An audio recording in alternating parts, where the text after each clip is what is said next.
ኤደን እንደምንም ብላ ከአቶ ለይኩን ቤት ገብታለች። እዛ ቤት የገባችበት እቅዷና አላማዋ ደግሞ የታወቀ ነው። ኑሐሚንን ከዛ ቤት መንቀር አድርጎ ማስወጣትና ወይም ደግሞ ህይወቷን ምስቅልቅል ለማድረግ ነው።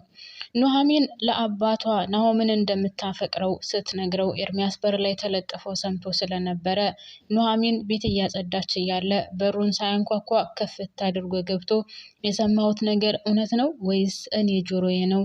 ንገሪኝ እስኪ እኔ ለማን ብዬ ሆነና እዚህ የመጣሁት? ከማይገባኝ ቦታ እየተቀመጥኩት እኮ አንቺን ብዬ ነው።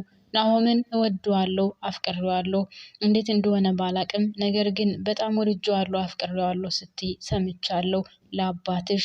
እናም የሰማሁት ነገር እውነት ነው ወይ ሲል ኑሐሚን ጠይቋታል። ኑሐሚን አንተ ምን አገባ? አይመለከትህም። ማንን ማፍቀርና ማንን አለማፍቀር እንዳለብኝ የሚመለከተህ ነገር የለም።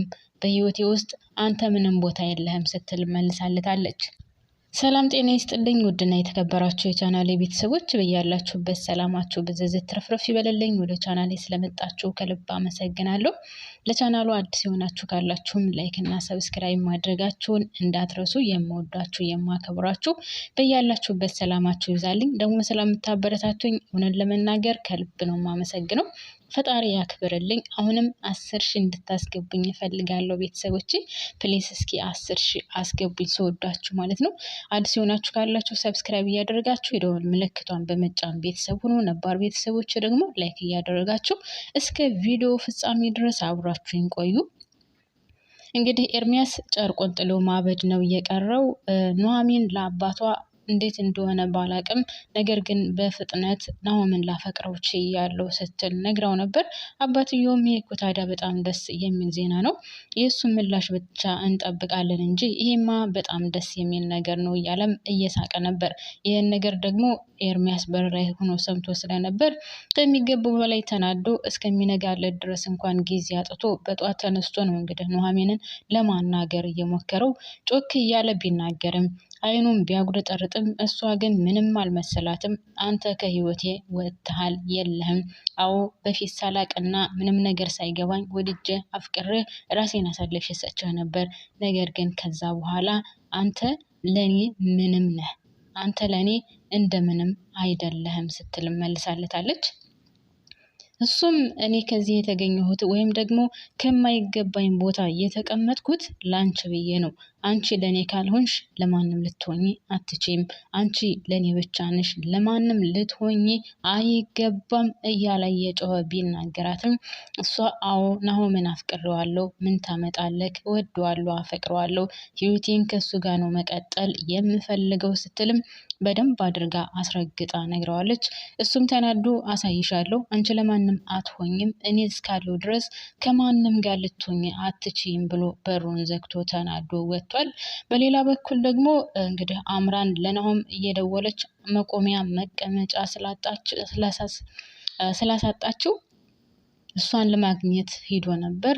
ከዛም እንደተገናኙ መጀመሪያ እሱ ነበር የቀደመው። ገና ቆጭ ከማለቷ ለምንድነው ስልኬን የማታነሳልኝ ነበር ጥያቄዋ።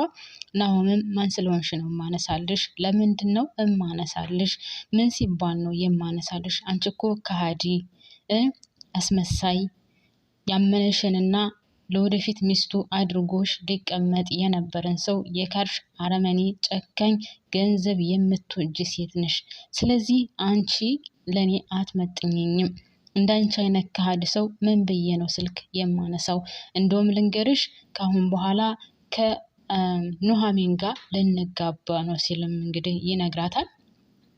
እሷም ያችን ከርታታ አንተ ልታገባ አትችልም፣ አታገባትም ስትል ትመልስለታለች። እሱም ተይ አትናደጅ፣ ብዙ በደንብ እንድትበሳጭ ልንገርሽ፣ እኔና ኑሐሚን በቅርብ እንጋባለን ሲልም ይመልስላታል። እሷም ይሄ ነገር በፍጹም አይሆንም፣ ሌላስ የምትለው ነገር የለህም? እኔን እንደዚህ በቀላሉ ልትሸውደኝ አትችልም ስትል ትመልስለታለች። አንቺ ማነሽ? አንቺ ምንድነሽ? አንቺ እኮ ከሃዲና የማትረቢ፣ እኔ የወደድኩሽን ያፈቀርኩሽን ፍቅሬን ወርውረሽ እየጣልሽና አንዲት ተራ ሴት ነሽ። ስለዚህ ካጠገቤ እንዳትደርሺ፣ አይደለም ካጠገቤ መድረስና በሄድኩበት መንገድ ራሱ እንዳትረሺ። እንዳንቺ አይነት ከሃዲና ሌባ ያመነሽን እሳት ውስጥ የምትከቺ ሰው እኔ ማወቅ ማየትም አልፈልግም ሲል እንግዲህ ትቷት ይሄዳል ማለት ነው። እሷም በጣም ተናዳ እንግዲህ ያው ኑሐሚን ላይ ነው ሁሉ ነገሯ ያለው። ኑሐሚን መጀመሪያ ኤርሚያስን ቀማሽኝ፣ አሁን ደግሞ ናሆምን ቀማሽኝ። እኔ አንቺን ይቅር አላለሽም፣ አንቺን ይቅር ካልኩሽ ፈጣሪ ይቅር አይለኝም፣ ስለዚህ እሰራልሻለሁ እያለችም እየተናደደች ነበረ። ናሆም ቀጥታ ወደ ቤት ነበር እየመጣው። ወደ ቤት ቀጥታ ሲመጣ ወደ አባቱ ነበር የሄደው፣ ወደ አባቱ ቢሮ ማለት ነው።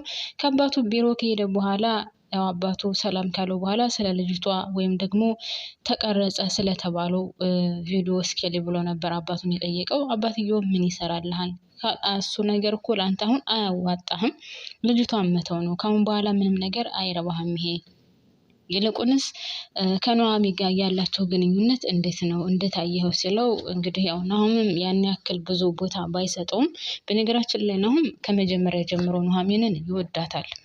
ያው ግልጽ አድርጎ አልተናገረም ወይም ደግሞ ጠለቅ ያለ የፍቅር እንትን ውስጥ አልገባም እንጂ በጣም ይወዳታል። እና እኔ ኑሐሚንን እስካሁን ድረስ አይቻታለሁ። ነገር ግን አባዬ መቼም አሁንም ቢሆን ከሷ ጋር ሁን እያልከኝ ባልሆነ ሲለው አባትየው እኔ በፍጹም ከሷ ጋር ሁን እያልኩ አይደለም፣ ነገር ግን እንደው እንድታያት እፈልጋለሁ ሲለው አባዬ እኔ በምችለው እሷንም ሆነ አባቷን ለማየት ሞክሬያለሁ፣ ነገር ግን ሁለቱም ውሸታሞች ናቸው ብሎ ነግሮታል። ያው እንግዲህ ውሸታሞች ናቸው ያለበት ምክንያት አንደኛ ኑሐሚን ስለነበራት የፍቅር ግንኙነት አቶ ለይኩን አያውቅም።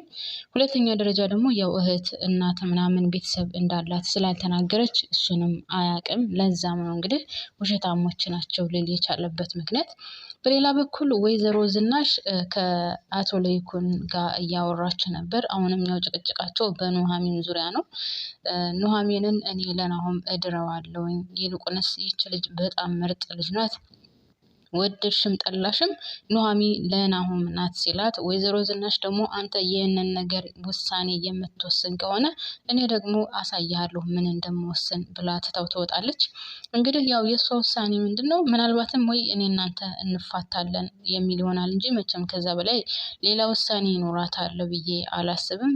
በነገራችን ላይ ስማም የእሷ የሰው ንቀት ደግሞ በጣም ከሚገባው በላይ የተለየ ነው። እንግዲህ የራሷ ቤተሰብ ነው የሞተው፣ ለቅሶ ሄደው ነው የከረሙትና የራሷ ቤተሰብ ሞቶ አቶ ለይኩን ነው ይዟት ሄደው እና ምን ትላለች? ለቅሶ እያልክ ስታንከራትተኝ ከርመህ መጣህ ትለዋለች። እና አቶ ለይኩን ደግሞ እና ምን እያልሽ ነው ታዲያ? ለቅሶውን ከዚህ ሆነ ሽርምሽን ልታወጭ ነበር እንዴ? ምን እያልክ ነው? ድሃ ኖረ ሞተ ምን ይሰራል? ምን ለቅሶ ተደረሳቸው አልተደረሳቸው ከድሃ ጋር ምንድነው አንተ ደግሞ ድርቅ የምትለው? እንግዲህ አስባችሁታል። የሞተው የእሷ ቤተሰብ ነው። ነገር ግን የእሷን ቤተሰብም ቢሆን ድሃ ኖረ አልኖረ ምን ይጠቅማል? የእነሱ ተለቀሰላቸው አልተለቀሰላቸው ምን ይጠቅማሉ ነው ስትል የነበረውና ለማንኛውም በጣም ከሚገባው በላይ የሆነ አለ አይደል የሰው ንቀቷ በስማ በጣም የሚደብረው ወይዘሮ ዝናሽና ነገ ጧት ምን ላይ ወድቃለሁ ወይም ደግሞ ምን ቦታ ደርሳለሁ ብላ አላሰበችም። ለማንኛውም እንደዛ ነበር ውድ ቤተሰቦቼ። ከሱ ወጥታ ተበሳጭታ ነበር የሄደችው። ወዳው ወረድ እንዳለች ደግሞ ማንም ብታገኝ ጥሩ ነው፣ ኤደንን አግኝታታለች። በጣም የሚያስጠላውና በጣም የሚደብረው ነገር ኤደንን አግኝታታለች። ኤደንን ስታገኛት እንግዲህ ኤደንም እንትኑን እድሏን ተጠቅማ ለአቶ ለይኩን የጓደኛው ልጅ ወይም የአቶ ተሰማ ልጅ እንደነበረች እና ኑሐሚ እህቷ እንደሆነች ምናምን ሁሉንም ነገር ታስረዳታለች። ከዛም አይገርምም ግን ሰራተኛ ደላላው ልኮልኝ ምናምን አለች እንጂ ነው ደላላው ልኳት አይደለም የመጣችው። እሷ ቤቱን አፈላልጋ መጣች። ወይዘሮ ዝናሽን አገኘቻት። ወይዘሮ ዝናሽ ደግሞ እንደዚህ ብላ እውነታውን ስትነግራት እሷን ለመበቀል ነው እንጂ ይዛት የመጣችው በፍጹም ሰራተኛ ደላላው ምናምን ብሎ አይደለም እዛ ቤት የመጣችው። ያም ሆነ ይህ አሁን ኑሐሚን እውነታውን ደርሳበታለች። ወይዘሮ ዝናሽ እንዴት እንዳገኘቻት ባታውቅም ነገር ግን እሷ እንዳመጣቻትና እኔና አባቴን እዚህ ቤት ለማጥፋት እንዳመጣቻት እርግጠኛ ሆኜ ነው የምነግርህ እያለች ለአቶ ለይኩንም እየነገረችው ነበር ማለት ነው። እናም እውነት ነው ወይዘሮ ዝናሽ አመጣቻት ይሄኑ ለመጠቀምና ጥሩ ቢላ ወይም ደግሞ ደህና ስለት ያለው ቢላ ይዛ የመጣችው እንግዲህ ይሳካላታል አይሳካላትም የሚለውን አብረን የምናየው ይሆናል። ነገር ግን ወይዘሮ ዝናሽ ያመጣቻት ለዚሁ ለጥቅሟ ብላ ነው ማለት ነው ኤደንን። ኤደንም እንግዲህ ገና ከመግባቷ እያደረገች ያለችውን ነገር ብነግራችሁ በጣም ነው የሚያሳዝነው።